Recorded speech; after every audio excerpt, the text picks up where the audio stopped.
Well, good morning and welcome to Zen Live. Here we are, Sunday morning. It's kind of little rainy and cold here in Virginia. And last night there was a big power blink. You know, we live in a small town, and there are three circuits in the electrical system of the town. And if one of them goes out, there's a blink while they switch to the other two. And so there was a big blink, and like boop, boop, and so, whoa, what was that? And all the clocks have to be reset. And so this morning, my backup hard drive didn't come on.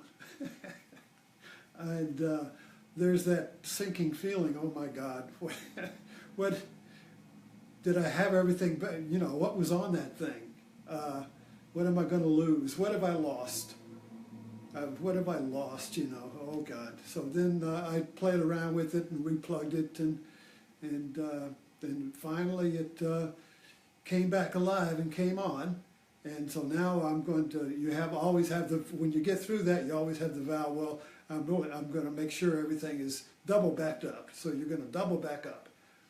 So I got interested in this blink, in our electronic universe that we depend upon, even for this communication right here. A blink is always right at our elbow. I mean, a power blink is always is at any second it could happen, and in that power blink you could get a power surge and blow your computer, or lose your work, or your family pictures. Everything can go in a blink of the eye. And that creates a little bit of anxiety in our world today. I mean, when we lived on a farm, it took a lot for a blink to happen. A tornado would be a blink, but things were pretty secure, pretty grounded. And but today we're not. We're rather, there's a lot of floating anxiety because the power blink is a moment away, and the atomic bomb is a power blink. This was the anxiety created. It's rather ironic. Well, let me get on that ironic in a minute here. But after World War II, we were on top of the world. We had the atomic bomb, and nobody else did. And we were number one, and we earned it. Defeated two armies. And then suddenly, the Russians were sending Sputnik around, and they had the atomic bomb, and now there's two number ones competing to be number one. And with the atomic bomb, that was a cosmic blink. If that thing went off, that was a big blink. And even today, we joke about it now. I mean, I think we've learned how to live. Remember that movie, Dr. Strangelove? How to learn to live with the bomb? Well, people joke, well, we're just, with Trump there, are we going to get into nuclear war? Ha ha! We'll watch it on TV. Oh, but the power might go off. Oh, shit. So, but we really look at life, we've learned to live with the atomic bomb, but we haven't learned to live with the anxiety that the power may go off and I'd lose my hard drive. So so basically it's a fear of death. Death is a blink. Suddenly you're here, and then blink, you're not here. Wow. So Buddha really went into this. Let's go back to the roots. Let's go back to the root here of Buddha's teaching, and when he went into the when he became enlightened or awakened, and he saw through the perplexities of human consciousness, and he went to the deer park and he gave his first talk. and it was on the Four Noble Truths. And his whole 45-year life of teaching was basically a recycling and a reteaching of these four truths. And the first truth was life is suffering, which makes people think that Buddhism is rather pessimistic, because the American truth is, or mantra is, pursuit of happiness. Don't pursue suffering, you pursue happiness. So there's hope there. But when Buddha says life is suffering, there's no hope. In the sense that if all life is suffering, and we'll get into what he meant by suffering, but if all life is suffering, there's no way to get out of it. Now that, from first look, is very pessimistic, and people, that's, like I said, that's one reason people call it a pessimistic or a nihilistic or a rather gloomy picture, but not at all. So when Buddha was asked what does he teach, he says, I teach suffering and the end of suffering. So if life is suffering and then there is an end or a cessation of suffering, well, that sparks my curiosity. How is that possible? And then he says, the second truth is there is a cause for the suffering. Well, this is interesting too, because if we could find the, we always understand this, because if, for instance, if I lost my hard drive and I found out what was the cause, well, I didn't have it, I didn't have a, what do you call it, the thing that stops the surge, surge protector. Okay, the cause of my losing the hard drive was I didn't have a surge protector, so I'll remove the blink by getting a surge protector. Okay, so I want to remove that blink. I want to remove the possibility of the blink, whatever that possibility might be. Cancer, a car wreck, losing my hard drive, whatever. So I find the cause and I fix it. But then another blink happens. Now I got to chase that cause. So that is not the cause he was talking about.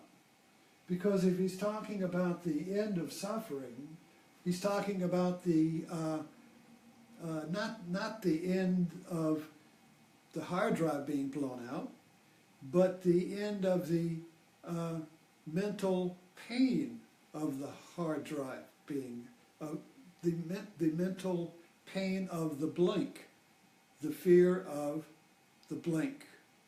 So this cause, that if you could see the cause, you would be able to remove the cause, and the effect of the cause is our anxiety, our discontent, our complaint with life.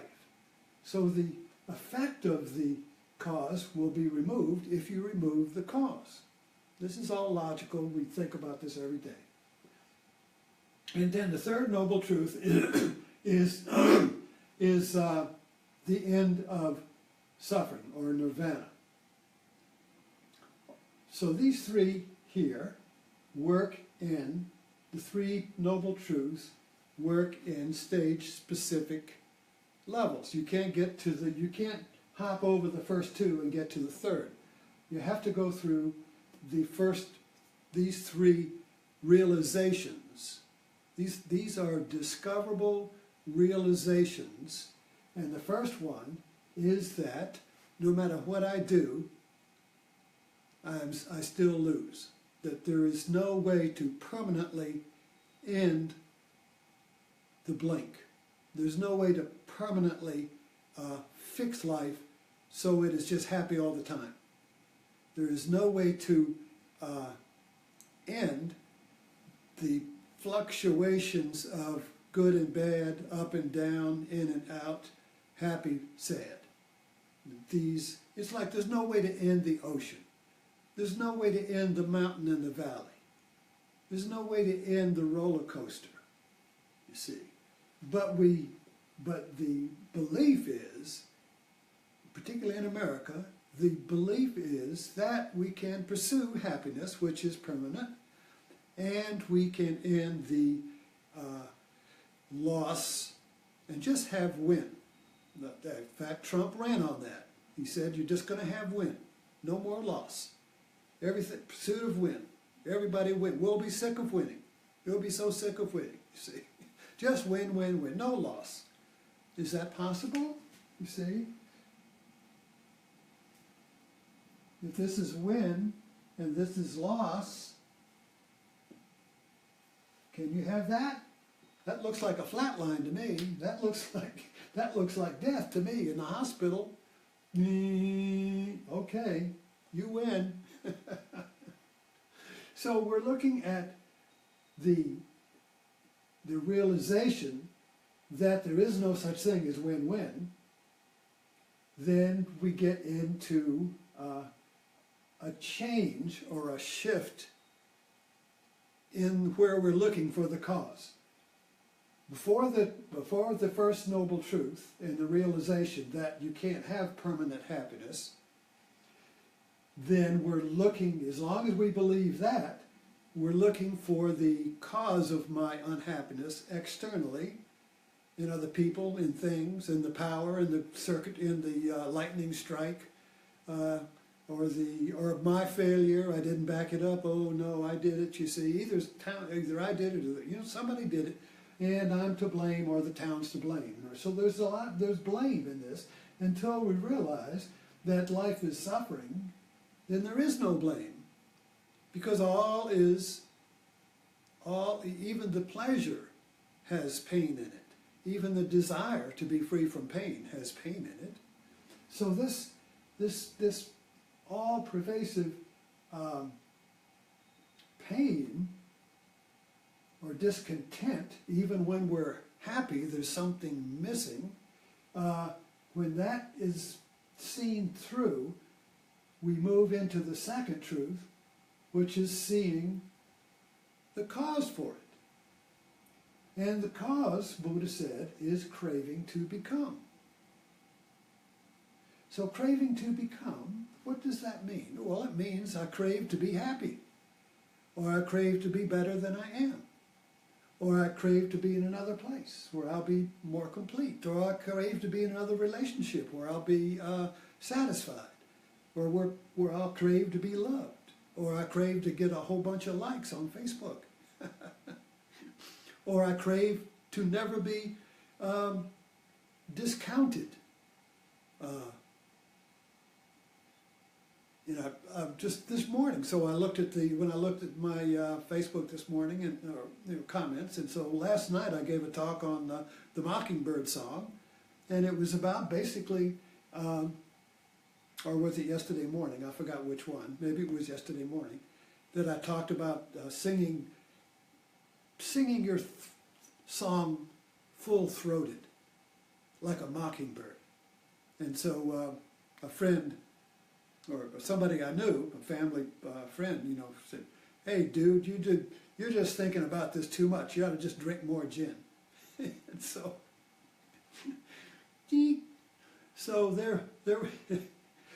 what was interesting about that the comment pointed out my suffering. There was a little bit of, we all experience this, when you're singing your song and somebody, that's stupid, there's a little rejection and a little, well, maybe I shouldn't be singing my song. Well, maybe my song is a little stupid. Maybe I shouldn't be sitting out here on a perch singing like this, you see. Nobody, who wants it? So there's a little bit of doubt that comes in, and that is suffering. That's just a minor thing. So what is the end of suffering? Will I turn, instead of saying, well, I'm to blame, I shouldn't have sung that, I shouldn't be out here doing all this, nobody really cares, or that idiot, what does he know? Blame, you see. No. that's not realizing the first noble truth, that all is suffering. So, having activated the first truth, then the second truth is I see into the cause of the suffering. And what was the cause of my suffering when I was criticized for singing my song? I wanted to become liked. And so this criticism was a blink. Well, there was a blink. I'm not liked. Oh no. So the craving to become is the craving to become complete, and which means liked or respected or wealthy or in command or whatever the becoming is. If we crave that, there's going to be suffering. So the end of suffering comes on the third noble truth, and this links us back to this teaching of impermanence. If all, now what, this is like the axiom truth of Buddhism, which is not to be believed, but it's to be discovered. All of the truths of the Buddha, all of his teachings, are not to be believed, they are to be discovered, as if you were a scientist and you were going to discover if some formula worked. So you would try it out in the laboratory to see if it worked. You wouldn't just believe the formula, you would try it out. So trying out the formula is what we're doing here. So impermanence means that everything is a verb. Everything is changing. So everything is becoming. Everything is becoming like a fountain is becoming in the now. The now, this present moment, is eternally becoming what it is and dying what it was. So there is an eternal irony in life that is dying and becoming.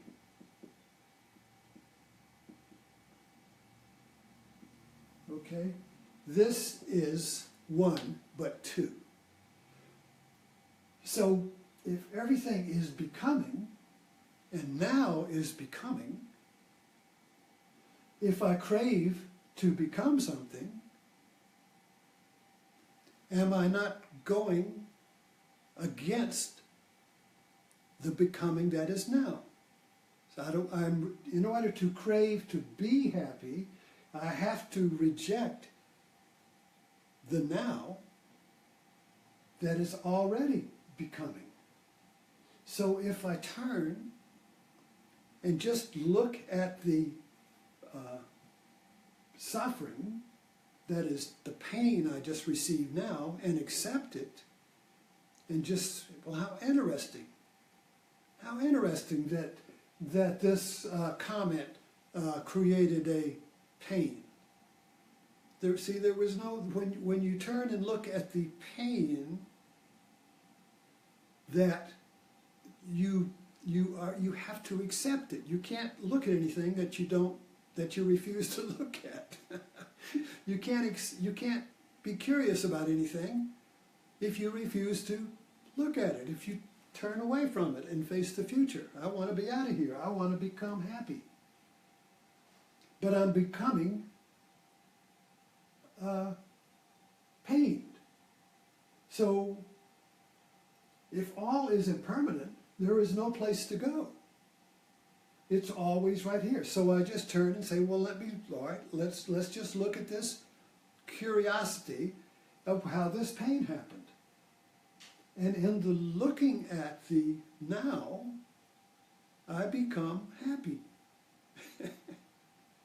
In other words, when you stop chasing becoming and you just accept that suffering is, because there's no place to go. It's like being in a lake, or it's being in the ocean and the water's salty. There's no place to go. You everywhere you go, if you're you fall off a ship and you're in the ocean and so this water's salty, I don't like it. Well, that all the water's salty. You can't, all the water is suffering. But this is ironic, because if it's all suffering, then there is no suffering.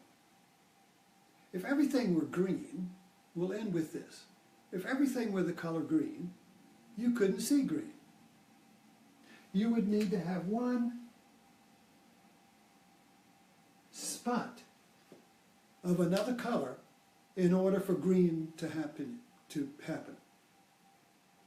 So if everything is suffering or pain, even the trying to get out of it is pain, and when you get it, there's pain in the fear you're going to lose it. So the trying to get it and the getting is also mixed with pain. So if that is everywhere, then we see it everywhere, because there is one little dot of hope.